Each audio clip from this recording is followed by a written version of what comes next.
navigare nel mare Mediterraneo vuole dire navigare nella storia. I Tirreni, i Sardes, i Peleseti, i Tursa, i Siculi sono solo alcuni degli antichi popoli del mare che hanno colonizzato le coste del Mediterraneo attorno al primo millennio a.C. Ma chi c'era prima di loro?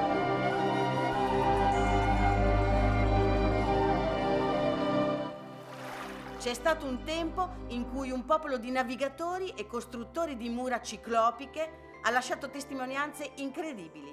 Li chiamavano Pelasgi. Ma chi erano e da dove venivano? Lungo le coste del Mediterraneo si possono ancora incontrare le loro tracce, per esempio a Norba, in Lazio. Siamo davanti a Porta Maggiore a Norba. In Calabria, sulla Sila. Qui c'è puzza di Pelasgi. In Salento. Sono mura che hanno una struttura megalitica. E poi lungo il canale di Corinto fino ad Atene. Sono sotto l'Acropoli d'Atene. E a Micene. Finalmente sono qui, a Micene. Fino a Troia. Alla ricerca delle rotte dei popoli del mare e dell'origine dei Pelasgi. Il nostro viaggio nel Mediterraneo ci farà scoprire vestigio di un antico passato che è quasi sconosciuto. Non ci resta che navigare.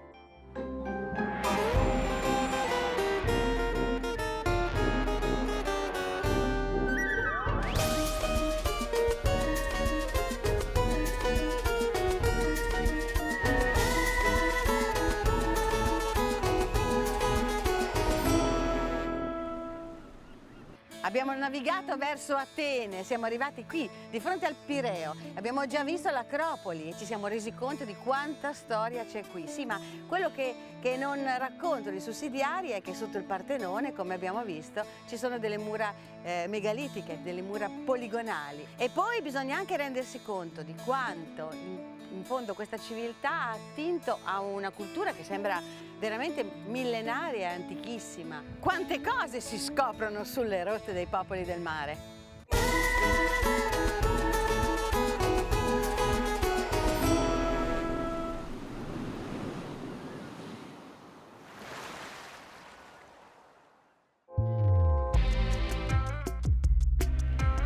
Sull'Acropoli di Atene vedo finalmente.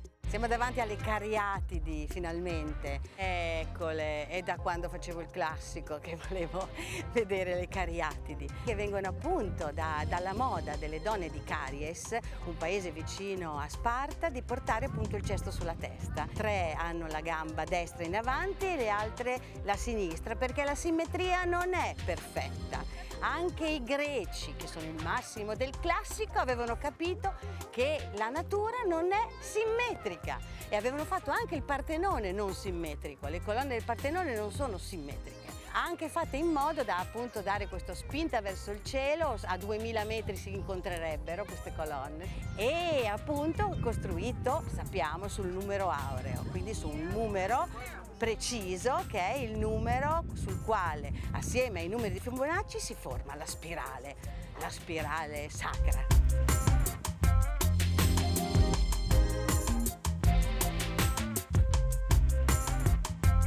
Acropoli, tempio di Atena. Com'è successo che Atene è diventata la dea protettrice di Atene, appunto? Era raccontata nella metopa che era là sopra. L'interpretazione dei gruppi rappresentati non è facile. Sappiamo che c'è una centauromachia e una amazzonomachia. Ed è rappresentato anche Poseidone che viene sconfitto da Atena. Hanno votato gli ateniesi, prima votazione nella storia mitologica di Atene, e ha vinto naturalmente Atena perché era una donna e c'erano più donne in quel momento. Da allora le donne non hanno più avuto diritto di voto, neanche nella democraticissima Atene. Ma Poseidone è rimasto un dio importante per Atene, visto il privilegiato rapporto col mare che aveva la città greca. Ed ecco, questo è il Museo archeologico di Atene, in puro stile tempio classico. La più bella e classica rappresentazione di questo dio è conservata proprio qua. Qua dentro c'è la statua in bronzo bellissima di uno Zeus o Nettuno. Non abbiamo ancora capito di che cosa si tratta, ma è molto importante perché è lo stesso che viene riprodotto in piccolo fra i Messapi. È Zeus o è Nettuno? Andiamo a vedere. Ed eccola la magnifica statua di bronzo di Cape Artemision. Anche qui si dice che questo può essere uno Zeus o un Poseidone, perché non si sa se stia lanciando una saetta o un tridente. Ma per me è evidente. Questo è Poseidone, che lancia i suoi strali, il suo tridente.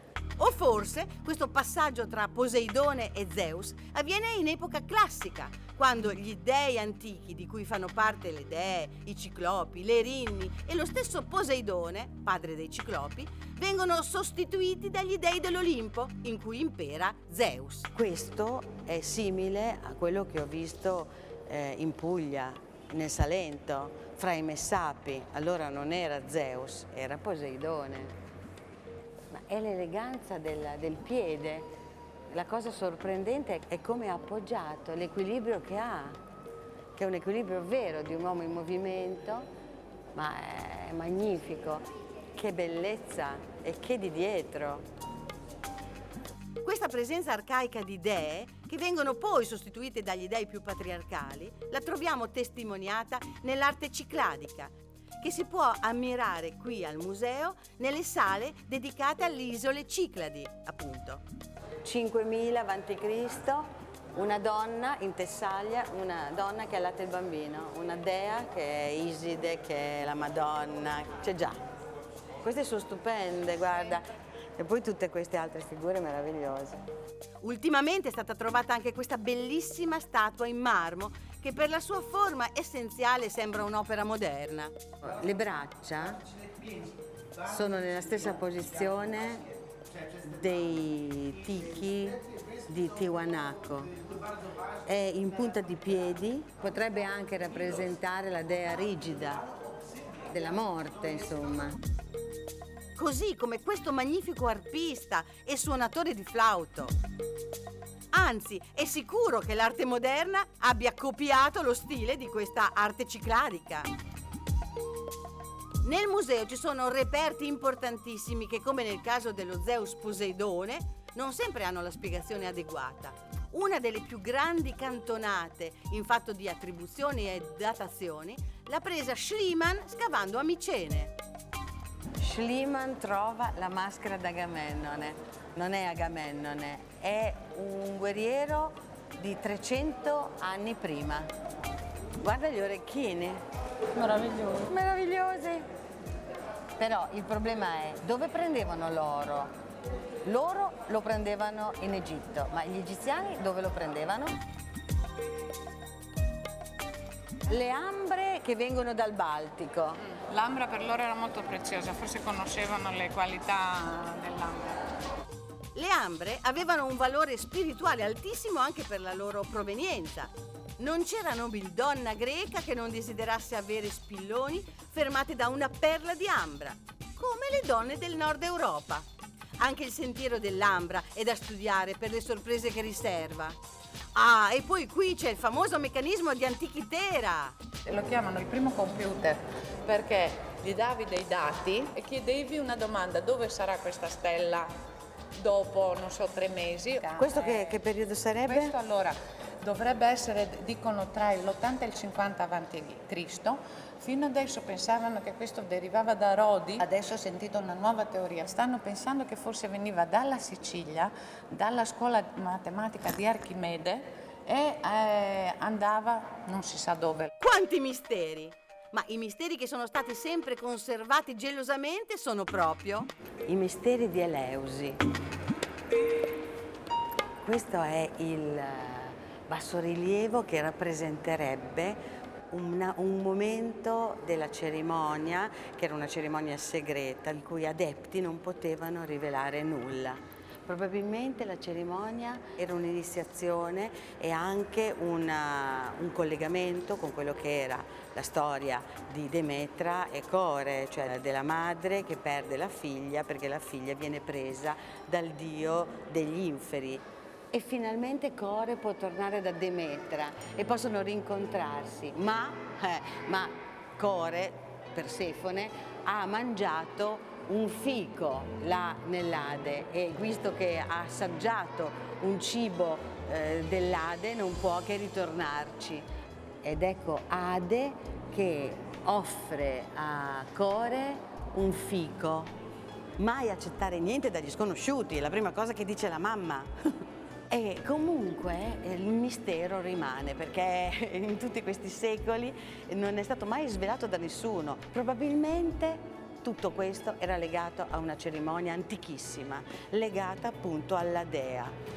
Il matrimonio sacro fra il re e la sacerdotessa, quindi l'unione sacra, quindi un atto sessuale che avveniva e che doveva dare la fecondità a tutto ciò che lo circondava, cioè era una specie di atto simpatico rispetto alla natura. La sacerdotessa dava l'imprimatur al re in questo modo perché lei passava la sua forza al re con l'atto sessuale e a quel punto tutta la natura partecipava. Forse si trattava di questo, ma non lo sappiamo perché non c'è arrivata nessuna notizia, tanto erano misteriosi i misteri eleusini.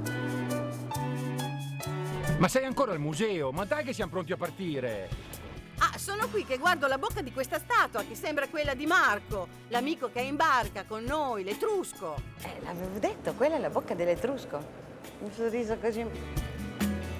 Ma come si assomigliano tutti, gli Etruschi, cioè è tutta quella cultura, è tutta la stessa cultura, che non erano diversi, così diversi. Hai il naso scottato, te ne sei accorta? Dai che partiamo per Egina! Sì, però sempre sulle rotte dei popoli del mare, Sì, va bene, sulle tracce dei popoli del mare, basta che salpiamo.